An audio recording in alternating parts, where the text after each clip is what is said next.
2026 vai ser um ano crucial para quem investe. A gente vai ter eleições ano que vem. Talvez uma possível queda na taxa de juros, tanto aqui no Brasil quanto nos Estados Unidos. Notícias globais, algumas interferências globais, ainda guerras e algumas coisas nesse tipo. E a gente tem que se preparar para isso. Por isso que eu resolvi criar esse vídeo, por isso que eu resolvi fazer esse vídeo, porque a gente vê muita especulação, muita notícia, e o pessoal indo atrás de notícia e outra, e a gente não tem, e essas pessoas não têm um planejamento mesmo para saber o que fazer, como investir, principalmente ano que vem, com o ano de eleição. A gente sentiu agora na pele, no dia 6 de dezembro, na sexta-feira passada, notícia que Jair Bolsonaro indicou Flávio Bolsonaro para ser candidato à presidência, e isso causou uma queda grande no Ibovespa, mais de 4%. E a gente vê essas pessoas vivendo só de especulação, só de notícias. Aí tava a gente investindo tal na bolsa, a bolsa estava subindo porque tinha uma certa notícia de que talvez ia sair Tarcísio, e aí o pessoal já estava pensando que o Tarcísio ia ganhar do Lula, e aí por isso eu estou investindo já agora para aproveitar essa alta, para aproveitar que ano que vem, se ele ganhar, vai subir mais ainda. E aí muda uma notícia, daí o pessoal vê que Flávio Bolsonaro é meio fraco para ganhar do Lula, e aí a gente não pode depender de especulações, de notícias do que vai sair, de quem vai ganhar a eleição. A gente tem que ter um planejamento. A gente não investe para o ano que vem. Eu não invisto comprando, não compro ações, agora fundos imobiliários, ETFs, coisas, pensando no ano que vem. Ah, como é que vai ser ano que vem? Não, eu invisto a longo prazo, 5, 10 anos.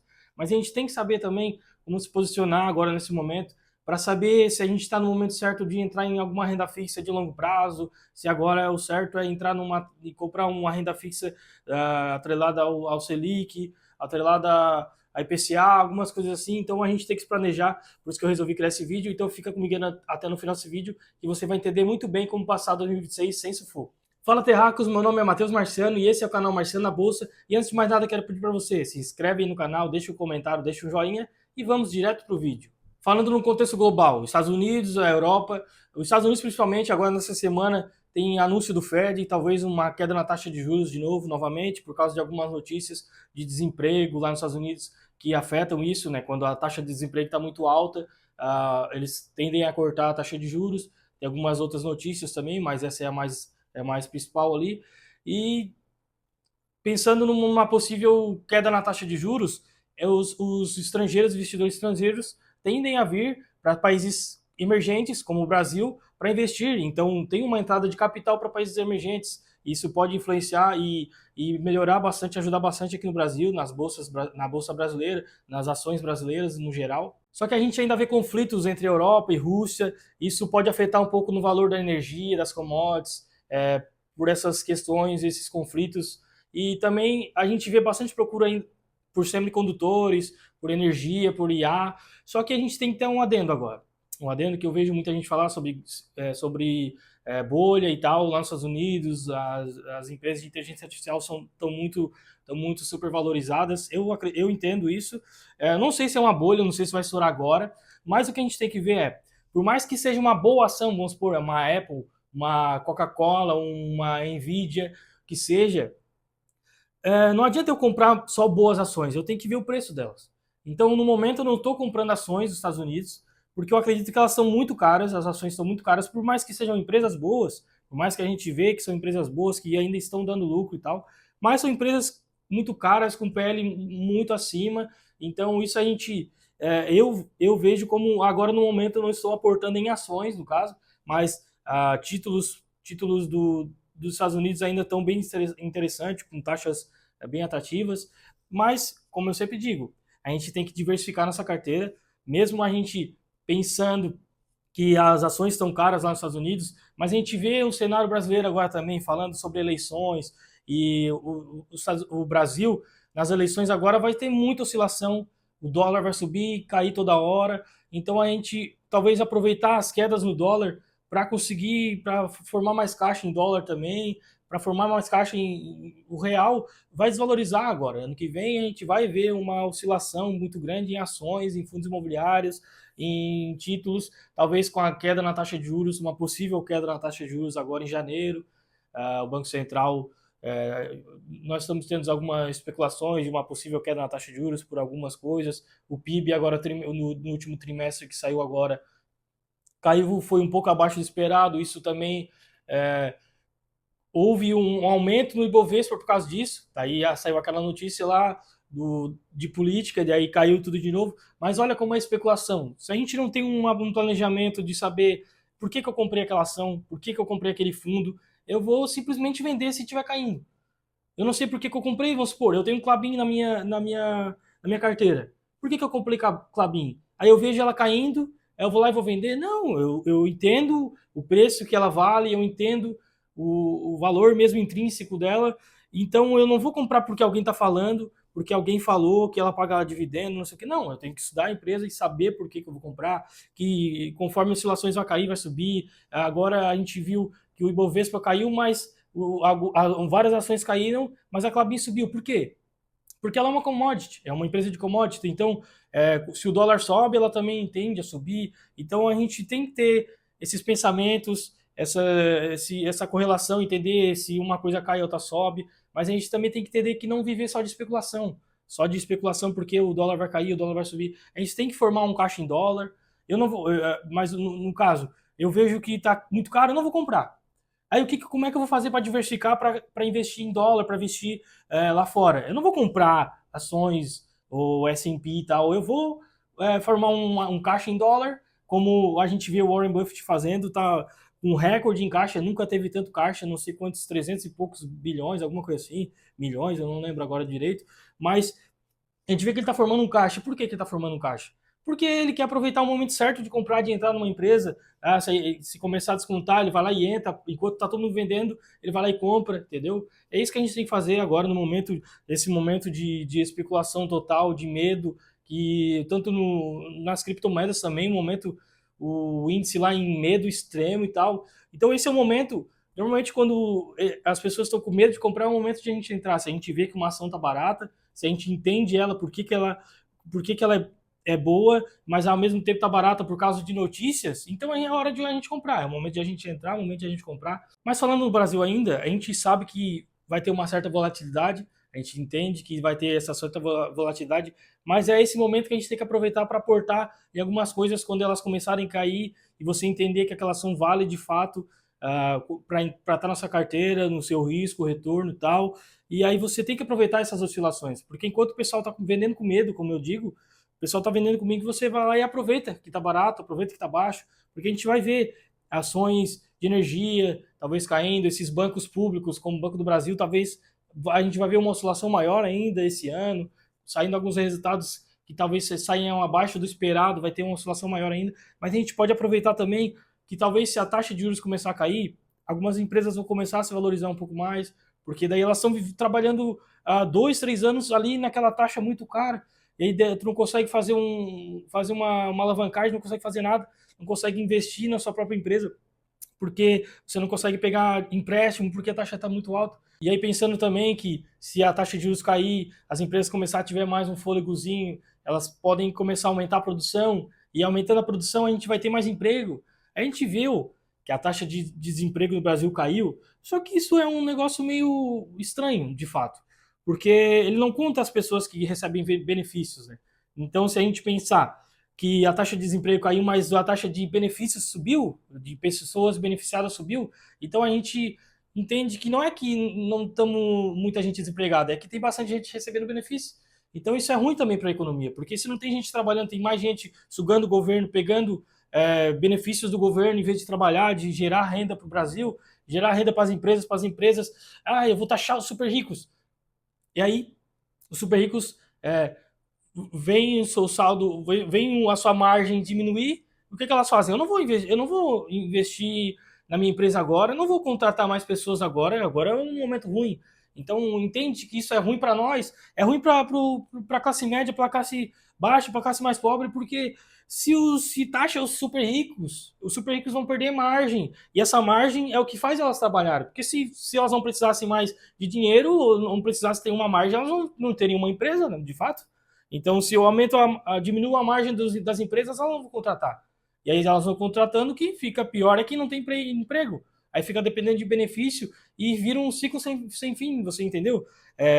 Eu taxo os super ricos, os super ricos não me contratam, eu fico sem emprego, aí eu vou lá e pego o benefício do governo, e aí o benefício do governo eu tenho que aumentar a minha arrecadação para conseguir pagar esses benefícios, daí para aumentar a arrecadação, aumenta, os empresários diminuem a margem e vira um ciclo infinito que vai cada vez piorando mais para as empresas. Então a gente vendo uma taxa cair, os empregos voltarem, a taxa Selic cair, e talvez uma possível mudança na política, nessa questão de taxação, que é tudo taxa, taxa, taxa, a gente não está aguentando mais, eu sei disso, eu não aguento mais, toda semana sai uma notícia que eu vou ser taxado, que não sei o quê, que vai aumentar a alíquota de não sei o quê, que o IOF aumentou não sei o quê. Cara, isso é horrível. A gente, principalmente empresários, eles não sabem mais o que fazem. Eu vejo, no ramo empresarial, eu vejo muitas empresas quebrando, trabalhando frio, não pagando mais MEI, não pagando mais CNPJ, trabalhando frio ali, sem carteira assinada, porque não tá dando de pagar, não tá dando conta de pagar.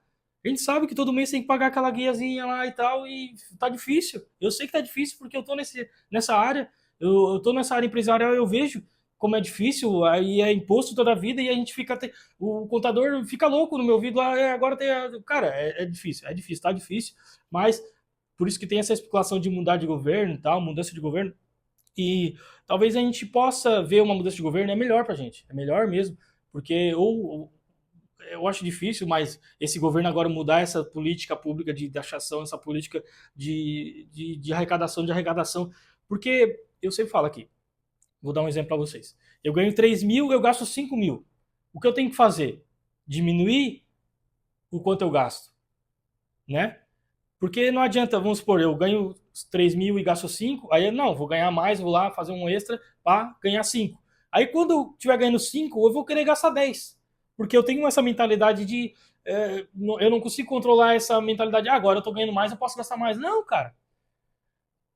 E primeiro eu tenho que fazer o quê? Eu consigo enxugar mais? Eu consigo enxugar? Eu tô ganhando 3, eu posso gastar 3? Posso. Então tá. Eu vou fazer um extra para sobrar esse 2 para me investir. Eu vou fazer um extra para sobrar esse 2 para me conseguir comprar algumas coisas e eu não precisar estar gastando mais do que eu ganho. Só que o governo não faz isso. Ele está arrecadando imposto e taxa e não sei o quê. E o que eu faço? Eu vou lá e gasto mais. Eu vou lá, faço benefício, porque agora é ano de eleição, eu tenho que beneficiar mais os pobres, porque eu sou o pai dos pobres, então eu tenho que beneficiar, eu tenho que dar mais benefícios, eu tenho que melhorar para algumas questões para eu conseguir ganhar mais votos. E aí eu vou arrecadando dos ricos e vai trazendo desemprego e vai causando. E as pessoas vão no mercado e tá cada vez mais caro. Por causa disso. Em vez de a gente gastar mais, a gente tenta arrecadar mais. Só que a gente arrecada mais e gasta mais, arrecada mais e gasta mais. E vira um ciclo infinito também. Porque daí eu começo a arrecadar, mas eu gasto mais do que eu arrecado de novo. A dívida pública do Brasil está bizarramente. E a arrecadação do Brasil está bizarramente. Já bateu recorde. E até final do ano vai chegar a 4 trilhões, talvez. Cara, isso é bizarro, mano. Tanto que arrecada e mesmo assim ainda estamos em déficit e déficit e déficit. E eu falei, cara, meu Deus do céu, será que ninguém tá enxergando isso? Às vezes a gente fica meio assim, mano, será que ninguém tá enxergando isso? É bizarro, é bizarro. Então qual é a estratégia que a gente deve ter em 2026? A gente tem que aproveitar ainda essas ações descontadas, fundos imobiliários bastante descontados, cara. Eu tenho fundos ali com um preço VP abaixo de um, cara, tipo assim, metade do preço, 0,50 literalmente, metade do preço ideal do valor patrimonial. É bizarro. A gente tem que aproveitar essas oportunidades, sim. A gente tem que aproveitar essas ações baratas, sim. Ações que estão pagando bastante dividendos. Pensando agora também, né, com essa questão de dividendo que vai ser taxado, eu entendo que é acima de 50 mil de dividendo, mas a gente não pode ficar só feliz, tem que taxar os super ricos mesmo, tem que taxar, tem que arrecadar esse dividendo do rico mesmo. Cara, mas isso é só uma questão de tempo para isso começar a diminuir, daqui a pouco tu tá ganhando mais, vamos supor, tu tá aprendendo a investir para quê? Não é para ganhar mais, não é para viver de renda, para ter o dividendo ali caindo todo mês. E aí você tá feliz com isso, então você não quer ficar rico. Se você está feliz com o Brasil arrecadando agora dividendos acima de 50 mil, quem ganha acima de 50 mil de dividendo tem que ser taxado mesmo. Tá, tu tá feliz com isso? Aí tu não quer ficar rico, então tu não quer ganhar 50 mil de dividendo. É o que dá para entender, né? Mas pensando nessa questão, até que eu falei, talvez uma possível queda na taxa de juros nos Estados Unidos, que vai começar a vir dinheiro estrangeiro para cá. Só que daí eles começam a ver, vamos supor, vou investir meu dinheiro lá, mas eles vão taxar até o meu dividendo, até o dinheiro que eu ganharia. Talvez a gente não veja tanto dinheiro estrangeiro entrando. E aí, e tanto faz. Cara, metade do dinheiro que tem na bolsa brasileira é estrangeiro. Se começar a sair o dinheiro estrangeiro do Brasil, cagou daí.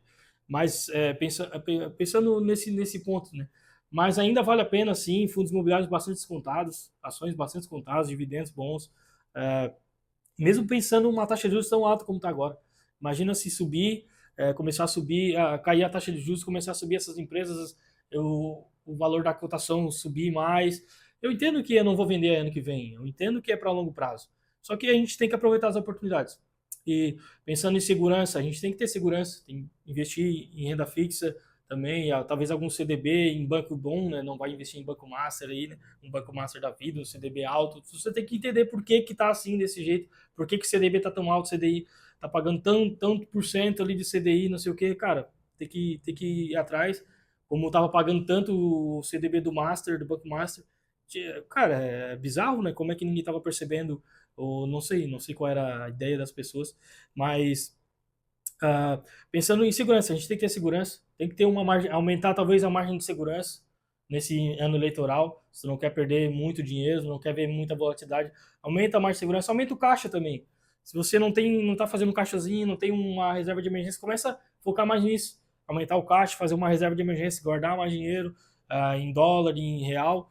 Pensando em dólar, você pode comprar até o SDC, o SDT, são as stablecoins. Eu já fiz um vídeo sobre isso, mas você pode comprar esses stablecoins que valem sempre $1, então isso é interessante também, para não precisar comprar ações e tal. Não sei investir, só sei investir pelo S&P 500 lá no ETF e tal.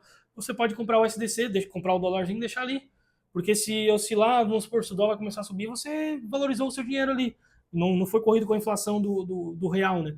Mas a gente tem que pensar na emergência, fazer um caixazinho ali legal, porque a gente vendo essa volatilidade, talvez no pós-eleição, se a direita ganhar alguma coisa, vai começar a subir de novo, ou se a esquerda ganhar, vai começar a cair, a gente vai começar a aproveitar as oportunidades. Se cair ou se subir, você tem que começar a aproveitar. Se começar a descontar muito, você vale compra, óbvio, pensando na empresa, pensando que empresa comprar, não vai especular, não vai porque alguém está comprando, está todo mundo comprando, está dizendo que ganhou 40%, 50%, você vai comprar lá na alta. Não vale a pena daí. Eu já falei no começo do vídeo. Não adianta só a empresa ser boa. O que adianta é o preço dela. Se você comprar uma empresa boa, mas ela tá lá super, sei lá quantas vezes, PL de 36%, cara, bizarro, não compra? Não compra. Porque não vale a pena. Não vale a pena você comprar uma ação boa, mais cara. Você tem que comprar uma ação boa e barata, ou no preço ideal. Mas entende que ela pode, do nada, sair um resultado um pouquinho abaixo do esperado. Ela desmorona, porque tá todo mundo comprando especulação, especulação. Então a gente tem que ter essa margem de segurança. E o que a gente deve evitar em 2026? Pensando que eleições vão ter. A gente não pode ficar esperando por manchetes. Trocando, vendendo e comprando, toda hora mudando a estratégia por causa de manchetes. Porque a tal pessoa está acima da eleição, da pesquisa e tal. E a gente não pode pensar que Bolsonaro vai ganhar ou que Lula vai ganhar, porque não é isso que vai piorar a sua carteira, sua rentabilidade. Não é isso que vai atrapalhar ou ajudar. É o seu impulso, é comprar por impulso, é alavancagem. Cara, a pior coisa para te fazer nesse ano de eleição é alavancagem, né? Pelo amor de Deus, não faça isso. E também não investir só num ativo. Vou comprar agora só Banco do Brasil ou só Itaú. Não, diversifica. Mantenha a mesma estratégia de sempre, que é a diversificação. Tantos por cento em ações, tantos por cento em fundos imobiliários, em renda fixa, não sei o quê. Você tem que ter essa estratégia em mente. Se você já investe, você tem que ter essa estratégia em mente. Então você não pode botar todos os ovos na mesma cesta, né? Como é aquela expressão, porque isso é muito perigoso. Você não pode comprar só Bitcoin. Vou comprar só Bitcoin agora, não sei o quê, porque o Bitcoin não tem inflação. Cara, mas tem especulação. Por mais que não tenha inflação, tem especulação. Você não pode botar tudo em Bitcoin. E também você não pode deixar tudo em caixa, que você vai perder as oportunidades na bolsa. Então a gente tem que diversificar. Não é só deixar dinheiro guardado, não é só deixar dinheiro Bitcoin ou uma coisa ou outra. Diversifica, manter essa diversificação. Porque, como eu falei, não importa se A ou B vai ganhar, não importa se Bolsonaro ou se Lula vai ganhar. Importa você viver de impulso, viver nesse impulso de especulações. Não, você tem que ter uma estratégia bem definida. 2026 vai ser um ano que vai punir quem vive de especulações e vai premiar quem tem estratégia bem definida, faz o básico, o simples, mas bem feito. E se você fizer isso, você vai colher muito isso depois dos ciclos, depois das eleições. Você vai colher muito ter entrado nos momentos certos, ter aproveitado as oportunidades, ter mantido a sua estratégia firme e definida, sem viver de oscilações, sem viver de manipulações do mercado, de notícias de eleição, não sei o que. Não, você mantém essa estratégia bem definida, você vai colher isso no futuro, daqui 1, 2, 3 anos, que seja, mas você tem que investir a longo prazo, pensando a longo prazo sempre, porque day trader ano que vem, olha, vai ser muito difícil para se manter no mercado. Então esse é o vídeo, pessoal. Muito obrigado por assistir até aqui. Não se esquece de inscrever e comentar aí. Comenta o que você achou, como que você vai agir ano que vem. Se você concorda comigo, discorda, deixa aí nos comentários. Deixa um likezinho e tchau!